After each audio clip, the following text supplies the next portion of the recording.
జై గురుదత్త. అందరికీ భగవద్గీత శ్లోకాస్ ఫ్లూయెంట్కి స్వాగతం. శివుడు సైతం మన్మధుడి చేతిలో ఎలా పడ్డాడో తెలిపే శ్లోకం ఇది. హరిస్త్వామారాధ్య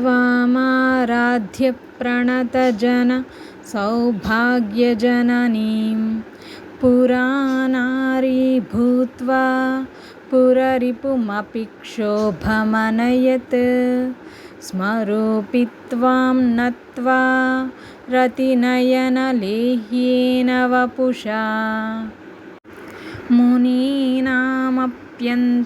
ప్రభవతి హి మోహాయ మహతాం. ఇలాంటి మరిన్ని సౌందర్య లహరి శ్లోకాలకి అర్థం తెలుసుకోవడానికి మా ఛానల్ని సబ్స్క్రైబ్ చేయండి. జై గురుదత్త.